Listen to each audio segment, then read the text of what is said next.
All right, so Amir Khan looks good. He looks strong. He's not going into middleweight. It's like this is like a junior welterweight fight, not junior, but junior middleweight fight +1. Mm-hmm. And training-wise, though, how's his new power, a little bit of size, been on that aspect? You know, well, it allows him to train without worrying about the diet so much. He does have to scale down to get to 55, but it does have its advantages. You know, he can focus more on the training and resting, I suppose, and he can fight at a natural weight that's for him without scaling down to a weight class. So, from what I've seen, his energy is much higher. His state of mind is much freer. He doesn't have that worry the last 2 weeks about the weight situation, which is something that all fighters making weight, they dread that period in time. So he doesn't have that facing him, so it has to be something positive for him. Looking at his size, there was those photos going around of him having like Hulk-like biceps. I saw his biceps; they're big, but not like that photo. What'd you make when you saw those photos? You know what? I never saw them. Oh, you never saw them? I'm gonna try to pull them up. People were asking me about it, and I said I'd have to see the photo first to see if that was really him or not, or was it a Photoshop. But now everybody has seen, so I imagine they'll set the record straight in whatever they write, you know, about today. You know, speaking of yeah, the size keeps coming up. Size. Amir doesn't think that it's that much of a big deal. You being a coach and knowing your expertise, are people making it out to be much more than it actually is? Well, I mean, rightfully so. They're logically thinking, you know, and size can definitely become a factor in a fight. If the person who has the size advantages know how to use them. I think Canelo is skilled in such a way that he hasn't really had to impose his size physically on an opponent. He's shown the skill set to simply be able to outbox him, which is a great attribute to have. I think I mentioned that he'll have a longer career because of that. But in this fight, I think Amir's big enough. I believe any man that's 160, extremely fit, is enough for anybody in the vicinity. You know, middleweights, well, true middleweights can knock out heavyweights. So I don't think the size will be that significant. Can you hurt him, you think? Can Amir hurt Canelo? Yeah. He most definitely can hurt him. Looking at that fight, and Amir, it's like he's not really cutting, but he is getting some muscle. Are you worried that he won't be able to make welterweight anymore after this? Well, he was struggling with welterweight the last 2 fights, so yeah. Not struggling where it was bad, but where it was of concern, where we had to daily monitor it. But I could see him campaigning in the 54 division. Do you think this might be the last straw because of the special preparation for Canelo? Could be. Yeah. Time will tell, but it could be. Do you see Canelo wanting to try and box Amir at all? Because he did that in the Cotto fight. I was really surprised. A lot of people felt that he would pressure Cotto the whole fight, and he didn't.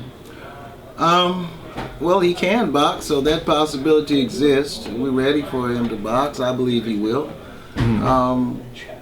I've never really seen a fight that he's had where he's really had to just like go get it and dog it out, so to speak, because he's not too many fights where he was behind. But he's a boxer, first and foremost, a counterpuncher. So you don't, that's who you are. If you have to go to something else, unless that's part of you too, it could be difficult, particularly on a night that has so much pressure attached to it. How are you doing with this? This is a huge fight. You could say one of the biggest fights you've been a part of. How has all this been for you? It's humbling. I mean, I feel blessed to be in a situation to be in another fight of this significance. With even Roberto and Mayweather, to be able to say that the career that I had, that I was involved in some very important fights. That's what coaches think about, dream about.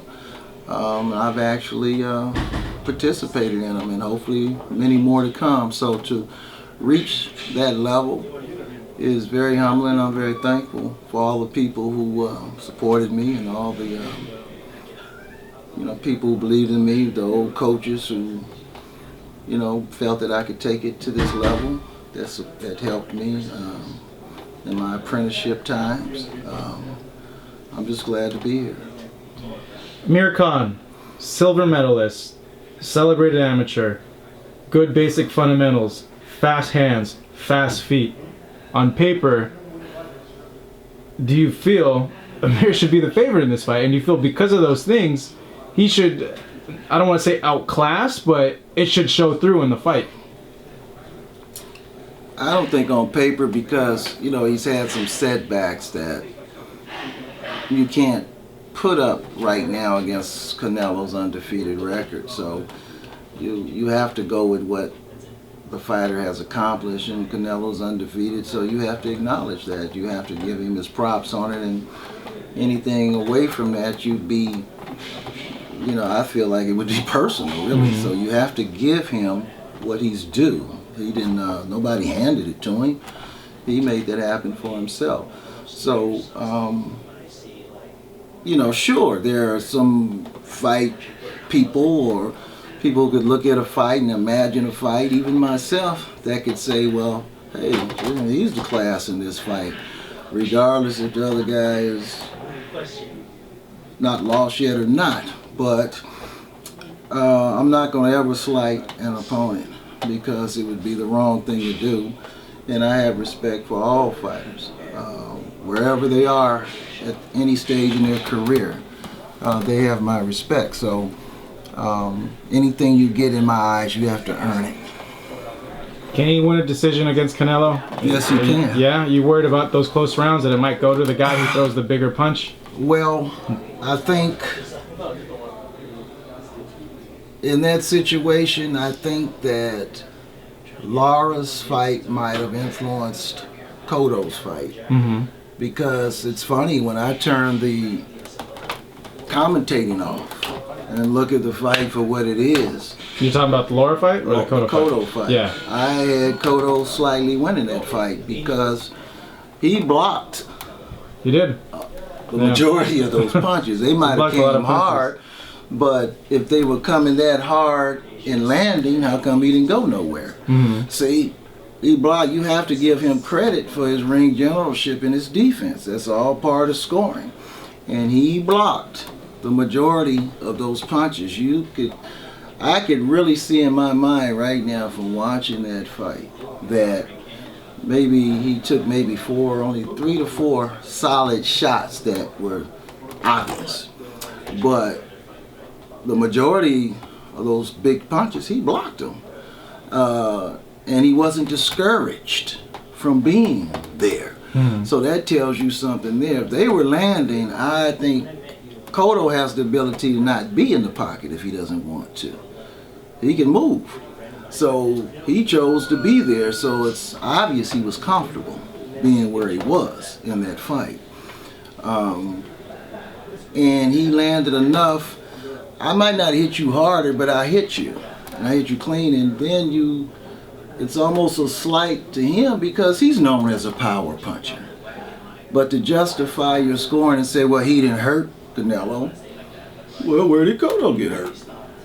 Nobody can tell me in any place and any time in that fight to tell me where Miguel Cotto got hurt in that fight.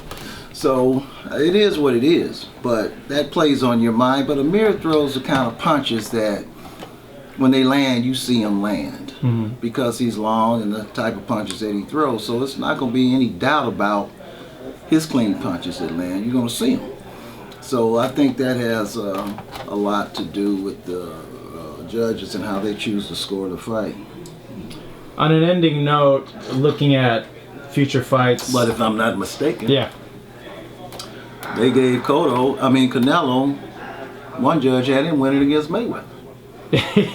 That judge doesn't judge anymore. Good thing though. Yeah, but CJ. I mean, you can see where I'm coming from. I don't think she was even watching the fight that I night. don't know, but who would want that same situation on the night that they Your had guy their fought, moment? yeah.